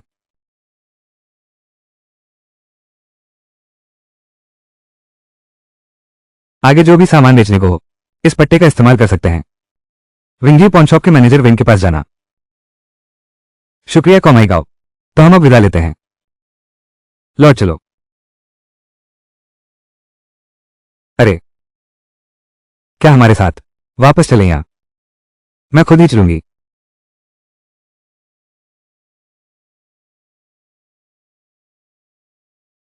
युवती, तुमने उसे अतिथि सलाहकार का पद क्यों दिया? हालांकि वह सबसे निचला पीला स्तर है, फिर भी आम लोगों को नहीं मिल सकता। तमेश भी आम लोगों के लिए नहीं है। यह व्यक्ति रणनीति में माहिर है और धन कमाने में भी कुशल है। कम से कम वो एक क्षेत्र का धनी बन जाएगा। मौका मिलने पर वो मछली से ड्रैगन बन सकता है। आइए देखते हैं क्या होता है।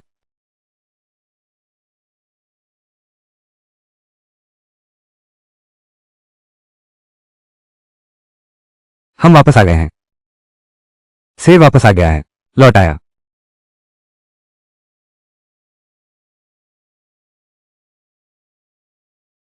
अरे देखो तो, शेर लौट आया है। लौट आया। शेर ने सारी शराब बेच दी। सब बिक गया। अब सबको पैसे बांटता हूँ। हाँ, भैया चे ने हमारे लिए नया कपड़ा भी खरीदा है। इस साल हम सबको नए कपड़े मिलेंगे। बहुत अच्छा, बहुत अच्छा। और सुनो, अगर किसी घर में बुजुर्ग हैं तो उन्हें एक अतिरिक्त मांस का टुकड़ा मिलेगा। अच्छा है। अतिरिक्त? अरे मेरे पास बहुत है। अरे पापा, जल्दी बाहर आओ, मांस खाने को मिला है। अरे यार, फिर भी ये सबसे भाई की बदौलत है। ये तो बिल्कुल त्योहार जैसा है। हाँ, ये तुम्हारे लिए है। अरे वाह, बहुत अच्छा। मैं कहता था कि हमारा से बहुत होनहार है। बड़े पिताजी, बचे हुए पैसे और सामान बांटने का काम अब आप इस गांव के मुखिया को सौंपते हैं और बड़े पिताजी के साथ मिलाकर हिसाब ठीक करना। ये पैसे बांटने का काम बिल्कुल गलत नहीं होना चाहिए। महानुभाव, रुको रुको। 4, पैसे बांटने का मामला फिर भी तुम खुद ही निपटाओ। ठीक रहेगा। क्या मैं तुम पर भरोसा नहीं करता? मुझे जल्दी घर जाना है। मेरी पत्नी को गले लगाना। देखो ये कितना उत्साह है। हर घर वाले को, हर एक व्यक्ति को बुला लाओ। हर किसी को हिस्सा मिलेगा। आओ आओ आओ, ये तो बहुत अच्छा है। नए कपड़े पहनने को मिलेंगे। कलर। पति, तुम ठीक समय पर लौटे। मैंने तुम्हारे लिए नए कपड़े खरीदे हैं, आजमाओ। तो तुम यहां रहते हो? ये जगह तो बहुत साधारण है।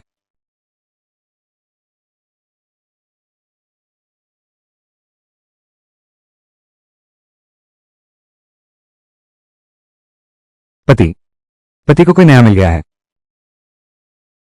अब उसे मेरी जरूरत नहीं।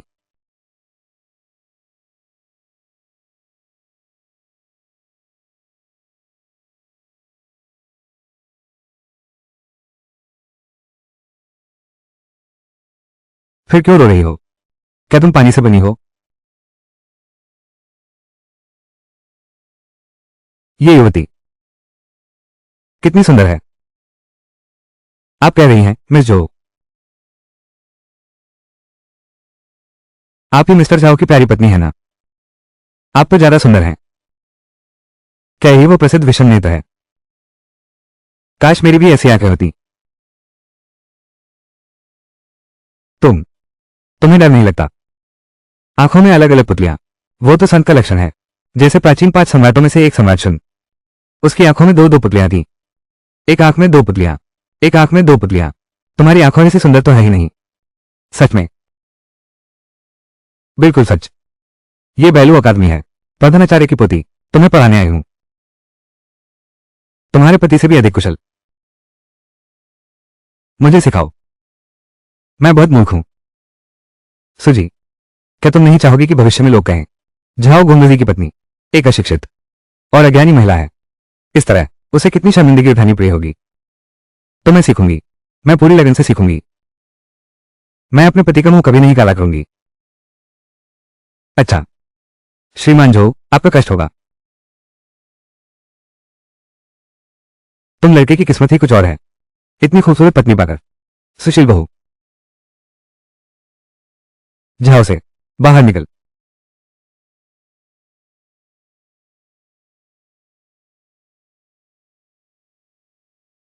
अरे, इस बार नहीं छिप रहे हो।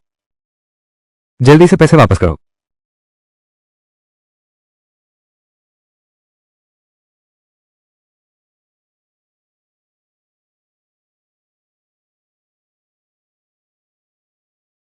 बस इतने ही पैसे? क्या हम भाइयों को टालना चाहते हो? ये चांदी 5 तोले से कहीं ज्यादा है। तुम्हें वापस करने के लिए भी बहुत बचेगा। तुम्हें लगता है मैं नहीं जानता? इस बार तुम बहुत कमाए हो और दो सुंदर लड़कियां भी साथ लाए हो। हम लोगों को सिर्फ पैसे नहीं चाहिए, ये दोनों औरतें भी। भाई तुम भी चाहते हो? तुम भी जाओ कबीले के हो, बाहर के गांव वालों को लेकर आए, अपने ही कबीले के लोगों के परिवार को जबरन उठा रहे हो। क्या तुम अभी भी इंसान हो? भैया, हम उससे बात क्यों कर रहे हैं? सीधे पैर तोड़ दो, फिर उसे हमें देखने दो। धीरे से उसकी बीवी के साथ खेलते हैं। हाँ हाँ, उसकी बीवी बहुत पतली है। हाँ, मेरे लिए छोड़ दो। ठीक है, दोस्तों उसे मारो।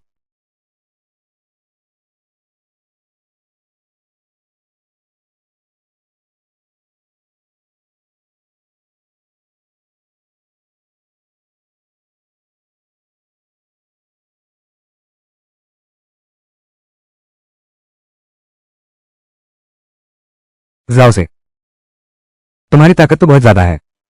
मुक्का इंसान को इतनी दूर फेंक सकता है। हाल ही में मुझे लगता है मेरी ताकत लगातार बढ़ रही है। लगता है ये कौशल हमेशा कुछ ना कुछ खास होता है। क्यों डरते हो? चाहे वो कितना भी ताकतवर हो, बस एक आदमी है। पहले उसकी औरत को पकड़ो, उसे मजबूर करो, आगे बढ़ो, हमला करो।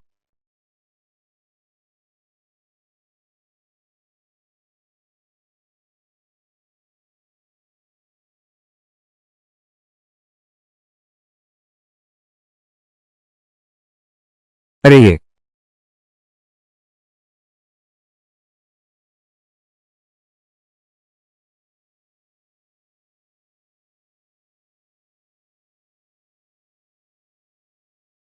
यही वे लोग हैं जो गुस्साए हमारे मददगार को सताने आए थे। कहाँ हो? वो आदमी कहाँ है? यहां हूं।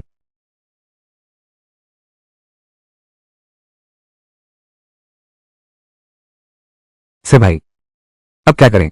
इनकी टांगें तोड़कर बाहर फेंक दो। चलो चलते हैं, मैं तुम्हें बख्शने वाला नहीं हूं।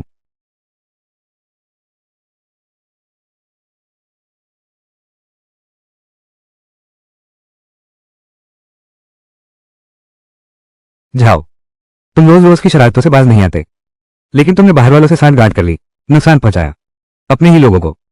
सच में कमीना है।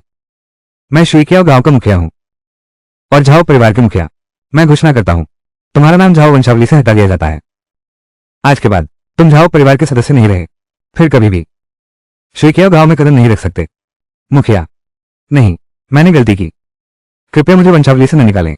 झाओ, तुमने गलत व्यक्ति से प्रार्थना की। तुम्हें झाओ से प्रार्थना करनी चाहिए। सब लोग मौजूद हैं। मैं एक बड़ी घोषणा करता हूं। मैं कुल के मुखिया के रूप में, उम्र बहुत हो गई है, अब शक्ति साथ नहीं देती। मैं अब घोषणा करता हूं, झाओ चे आज से झाओ कुल का मुखिया है, नया कुलपति है। झाओ, तुम्हें मारा जाना चाहिए या छोड़ा जाना चाहिए? नए घर के मालिक से पूछो। अरे जाओ से, अरे नहीं, घर के मालिक जाओ, हमारे बचपन से साथ बड़े होने के रिश्ते को देखो, कृपया मुझे छोड़ दो।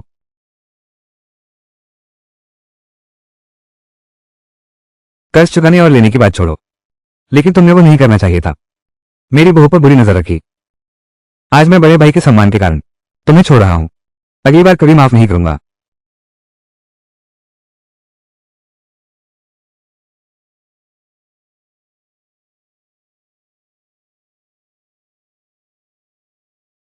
खाना तैयार है। महोदया आप बैठिए, मैं संभाल लूंगा। कोई बात नहीं, फिर भी साथ चलो।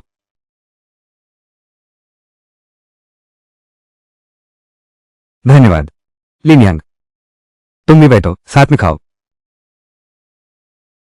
मैं बस एक रसोईया हूं, मेज पर नहीं बैठ सकती। मेरे घर में इतने नियम नहीं है। जल्दी जल्दी जल्दी जल्दी जल्दी। मैंने तुम्हें अभी तक नहीं बताया था। क्या तुम्हें पता है वो छोकरा कितना चालाक है? उसने देखा कि झाओ तेरे आंगन में भागा, फौरन यहां दौड़ा आया, हमें बुलाने लगा।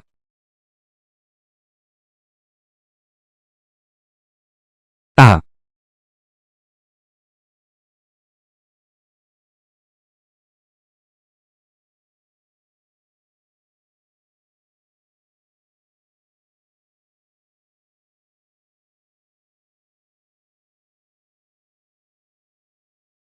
शुक्रिया महानुभाव। वाह, मुर्गी की बड़ी टांग।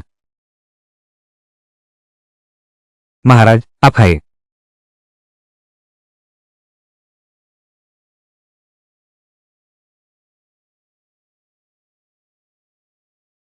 जीवी बहुत प्यारी बच्ची है, अगर आपको आपत्ति ना हो। मैं उसे गोद लेना चाहता हूँ।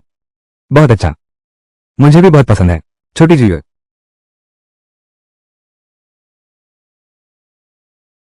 जीवी, जल्दी उठो। माता पिता को प्रणाम करो।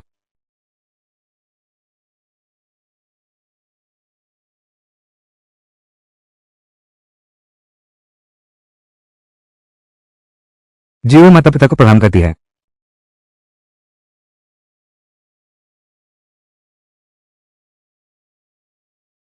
लिनयांग। जीवी, तुम्हारा उपनाम क्या है? मैं अपने उपकार को धोखा नहीं दे सकती। उस साल मैं नदी के किनारे कपड़े धो रही थी। नदी में एक तैर रहा था, बुरी तरह घायल आदमी। मैंने उसे किनारे बचाया। जब वो होश में आया, बोला, उसे दवा दी गई थी। फिर उसने मेरे साथ बलात्कार किया। जब मैं फिर से जगी तो वो आदमी गायब था। बस ये जेड पेंडेंट छोड़ गया।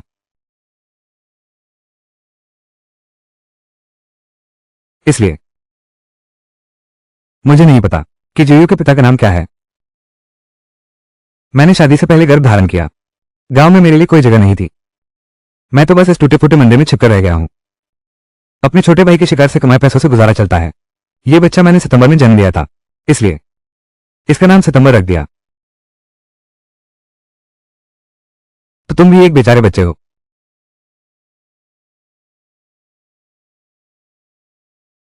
अगर ऐसी बात है तो मेरे उपनाम से रहो। हमेशा मिठाई से जुड़ाव रहा है, तो फिर नाम रखो। झाओ शाओबाई कैसा रहेगा? अरे, कोई लड़की शाओबाई नाम की कैसे हो सकती है? यह कोई बिल्ली या कुत्ता नहीं है। इससे तो बेहतर है उसका नाम झाओ शातांग रखो। हाईटेंग का तांग, छोटी तांग। मुझे भी लगता है कि झाओ ज्योतांग सुनने में अच्छा है। जैसा तुम कहो। घर का नाम सितंबर रखते हैं। झाओ ज्योतांग। मेरा नाम झाओ ज्योतांग है। माँ, मैं आखिरकार एक नाम और उपनाम पा गया हूं। हाँ हाँ।